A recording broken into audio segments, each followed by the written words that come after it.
Levack Goz here with you on 104.5 The Team, and joining us now, he is the president of the National Baseball Hall of Fame. Yesterday, we have 4 new inductees added to the class of 2018, with 2 more, also 6 total going to be in this year's class. Jeff Idelson joins us. And Jeff, take us through the process when you found out the 4 names yesterday that would be enshrined in Cooperstown later this summer. It's a big class, and we're very, very fortunate to have these guys coming in and represent the game so well. And you add them to the 2 that were elected in December, Jack Morris and Alan Trammell, and you've got a pretty star-studded group. First time since 1971, we'll have 6 living MLB players on the induction stage, and the writers have put in more Hall of Famers, 23 now, in the last 5 years than they have in any other 5-year period. So it's a renaissance time for the Hall of Fame, and it'll be more vibrant than ever.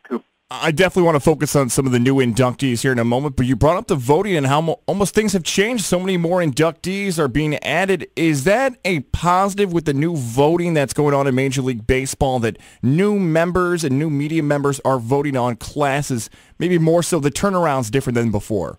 Yeah, it's a little bit more that are going in now, and it speaks to how much star power there is on ballots these days. But despite the fact that these numbers are big the last 5 years, it's important to realize still only 1% of those that play in the majors get in. So, it speaks more to the guys on the ballot than anything. But the 4 guys who went in yesterday certainly are incredibly deserving. Let's start with Chipper Jones, the Atlanta Brave, one of the great all-time Atlanta Braves. What do you remember most about his career? Oh, when you think of Chipper, you just think of like an Eddie Murray or a Mickey Mantle in terms of the great switch hitters of all time. In addition to just being an unbelievable player, 2,700 hits, power, 550 doubles, 470 home runs thereabouts, National League MVP, and finally joining, or not finally, his first year of his eligibility, but decidedly joining, the 3 aces, the general manager and the manager of those Braves teams already in Cooperstown. Amazing. The president of the National Baseball Hall of Fame, Jeff Idelson, joining us here on Levack Goz on 104.5 The Team.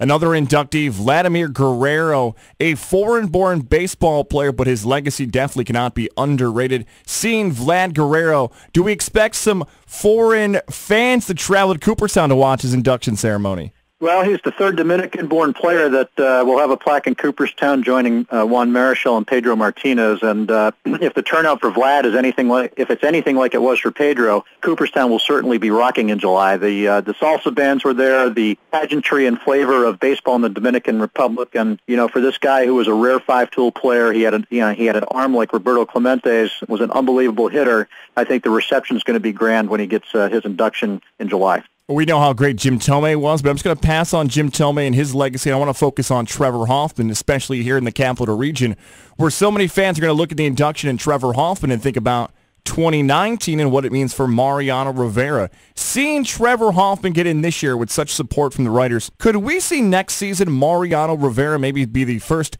unanimous inductee into the Baseball Hall of Fame? Well, you never know, and I don't focus on it. I mean, certainly Mariano's career, was unbelievable. It was magnificent, and I was with the Yankees when we signed him as a free agent back in, I think it was '88, and to see what he's done with his career is truly magical. But getting 100% of any group to agree on anything is pretty darn difficult. And regardless, I think you'll see Mariano get a very, very high percentage, and rightfully so, as Trevor did, because these guys are 1-2 in saves all time. Trevor was the first to 500 and 600 saves, and he certainly represented the game with great integrity. He is the president of the National Baseball Hall of Fame in Cooperstown. Jeff Idelson joining us here on the phone lines on Levack Goz on 104.5 The Team. And there's always this point of talk amongst baseball fans, historians, writers, about the PED era and the athletes who may or may not be associated with those types of allegations. But we are seeing players like Roger Clemens and Barry Bonds, maybe the more known players when it involves PEDs, continuing to gain more support. Are you surprised by that, and what could that mean for the future of the Hall of Fame? Well, the voters have a very, very difficult task in evaluating candidates, and we asked them to look at a player's ability combined with character, integrity, and sportsmanship. And it's subjective, but it's meant to allow voters to vote their conscience about how they feel. And for those players who don't make it to the Hall of Fame, their careers are still very much front and center in the museum, which is the lion's share of what you see in Cooperstown, because you can't tell the history of the game without including guys like Barry Bonds or Roger Clemens or anybody else who may fall under that cloud of suspicion. You know, the voters have to decide how they feel about any player in general, and it's not an easy task. And you don't know what will happen, but what the voters are a microcosm of society and reflecting how society feels by and large. For the fans here in the Capital Region who may be willing to make that trip to Cooperstown to watch 6 players get inducted into the Baseball Hall of Fame this summer, what can they look forward to? What are the things they need to know this summer when they travel to Cooperstown? Well, if you live in the Cap region, I mean, you got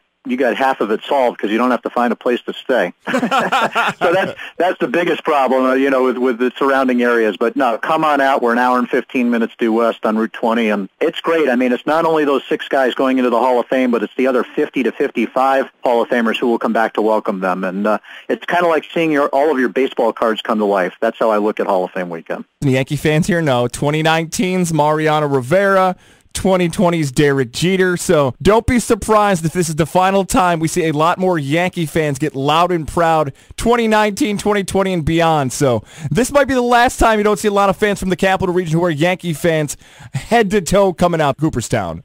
Well, you know, the Yankee fans will have their due. As you just mentioned, you've got some pretty serious candidates coming down the pike. But, you know, for the guys that went in, if you're at all a baseball fan beyond the Yankees, it's a short ride from the Cap region. And, man, oh, man, I mean, these are 6 guys that truly represented the game well and have a huge amount of star power, and Cooperstown's going to be rocking. But, yeah, when the Mariano and Derek come up for potential election, we know what we're going to get. We know. He is the president of the National Baseball Hall of Fame. Make sure to visit it. It's fantastic there in Cooperstown. Jeff Idelson. Jeff, I know you're very busy with everything going on. We appreciate you spending some time with us here in Albany, and we'll talk again soon as we get closer to the summer. All right, guys. Thank you. Guys, have a great day.